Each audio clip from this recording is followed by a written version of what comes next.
Sir June 4వ తారీఖున election result రాబోతా ఉంది. ఆంధ్రప్రదేశ్లో రాబోయే నూతన ముఖ్యమంత్రి ఎవరైతే బాగుంటారు? జై స్వరాజ్ టీవీ వారికి కృతజ్ఞత తెలియజేస్తా ఉన్నా. జూన్ 4వ తారీఖు ఆంధ్రప్రదేశ్ లో రిజల్ట్ రాబోతా ఉంది. దానిలో ఎవరు ముఖ్యమంత్రి అవుతారనే విషయంలో ప్రజల యొక్క పల్స్ను తెలుసుకోవడానికి ఈరోజు మీరు ఈ ప్రయత్నం చేయడం అనేది అభినందనీయం.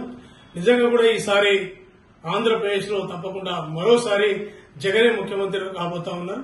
కారణం ఏంటి అంటే జగన్ అన్ని సీట్లకు తన పార్టీ నుంచి మాత్రమే నిలబెట్టడం జరిగింది.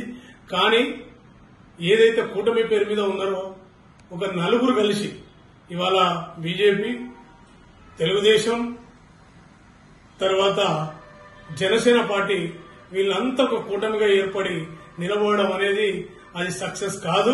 ప్రజలు కూడా ఆమోదం ఉండదు. తప్పకుండా జగన్ చేస్తున్నటువంటి సంక్షేమ కార్యక్రమాలు అయితేమి, అభివృద్ది అయితేమి, ప్రధానంగా తీసుకుంటే ఈ భారతదేశంలో యువతను బాగా పైకి వస్తా ఉన్న రాజకీయంలో దాంట్లో తీసుకున్నట్టయితే జగన్ యువ ముఖ్యమంత్రి భారతదేశంలోనే. అటువంటి ముఖ్యమంత్రి తను చేస్తున్న నవరత్నాలు అయితేనేమి, వారు ఇస్తున్నటువంటి స్కీములు అద్భుతం అండి. అమ్మ ఒడి తీసుకుంటే పిల్లవాడిని బడికి పంపితే సంవత్సరానికి 15,000 రూపాయలు తల్లిదండ్రుల అకౌంట్లో వేస్తా ఉన్నారు. అదేవిధంగా నాడు నేడు ఇవాళ పాఠశాలలో స్కూల్కి వెళ్లాలంటే పిల్లలు స్కూల్కి వెళ్తే చిన్న చిన్న వసతులు కూడా అక్కడ లేవు. కావలసినటువంటి బాత్రూమ్స్ లేవు, క్లాస్ రూమ్స్ లేవు. చెట్ల కింద చదువుకున్న పరిస్థితిలో వారు నాడు అనే కార్యక్రమం, నేడు అనే కార్యక్రమాన్ని తీసుకుని అన్ని స్కూళ్లలో మళ్ళా రీకన్స్ట్రక్షన్ చేస్తూ అద్భుతమైన ప్రైవేట్ స్కూళ్ల కంటే కూడా అద్భుతంగా వారు తయారు చేశారు. అక్కడికి వెళ్లి చూస్తే ఇది కార్పొరేట్ స్కూల్సా, వాటికి ధీటుగా ఇవాళ ఢిల్లీలో అయితే ఎట్లా నడుస్తున్నాయి అంటున్నామో అదేవిధంగా కూడా ఆంధ్రప్రదేశ్ లో స్కూల్స్ అన్ని చక్కగా నడుస్తున్నాయి.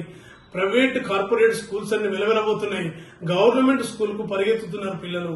తల్లిదండ్రులు కూడా అదే గవర్నమెంట్ స్కూల్ చదవడం వల్ల, పంపేయడం వల్ల సంవత్సరానికి 15,000 రూపాయలు వారి అకౌంట్ లో ఇస్తాము.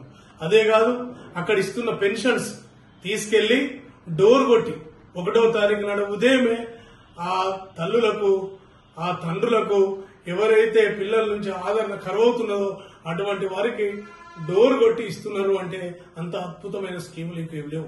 నవరత్నాల్లో తీసుకుంటే రైతులకు సంవత్సరానికి 12,500, పంట రుణాలు ఫ్రీ, ఇట్లాంటి ఎన్నో అద్భుతమైన కార్యక్రమాలు మొదలుపెట్టి వారు అందరూ నిజంగా చెప్పాలంటే గ్రామంలో నివసిస్తున్న వాళ్ళు 80% మంది ఉంటారు. పట్టణాల్లో నివసిస్తున్న వాళ్ళు తక్కువ ఉంటారు. అటువంటి గ్రామీణ ప్రాంతాల కోసం ఇటువంటి వ్యవసాయ రుణాలైతేమి, పంట వాళ్లకు ఇస్తున్నటువంటి రైతు భరోసా అయితేనేమి, అదేవిధంగా ఇవాళ ఇస్తున్న పెన్షన్స్ అయితేనేమి, ఇవన్నీ ఉన్నాయి. అదే కాదు, కరప్షన్ లేని ఒక వైసీపీ పాలన అందిస్తున్నాడు. మరి అట్లాంటి బ్రాండ్ అయినటువంటి 18 గంటలు పనిచేస్తున్న యువ ముఖ్యమంత్రి మళ్లీ రావాలని కోరుకుంటున్నారు. వీళ్లు ఎంతమంది జతగట్టినప్పటికీ, ఎన్ని జెండాలు జతగట్టినప్పటికీ తప్పకుండా ఆంధ్రప్రదేశ్ లో జగనే ముఖ్యమంత్రి అవుతారు. కాకపోతే కొన్ని సీట్లు తగ్గొచ్చు. ఎందుకంటే తప్పుడు అందరూ ఒకటైనప్పుడు ఎట్లాగో కొన్ని సందర్భాలలో కొన్ని సీట్లు తగ్గుతాయి. అందులో 5 సంవత్సరాలు పరిపాలన చేసిన వ్యక్తి అందరికీ న్యాయం చేయలేడు. కాబట్టి మిగతా వారికి కూడా ఈ మళ్ళీ 5 సంవత్సరాల్లో తప్పకుండా న్యాయం చేస్తాడనే ఆలోచనలు వారికి ఉన్నాయి. నేను ఆంధ్రప్రదేశ్ నుంచి చాలా మందిని కనుక్కున్నా. తప్పకుండా జగనే మళ్ళా ముఖ్యమంత్రి అవుతాడు. మరోసారి జగనే ఆ యొక్క రాష్ట్రాన్ని పరిపాలించడానికి ఆ ప్రజలు ఊగిలుతున్నారు.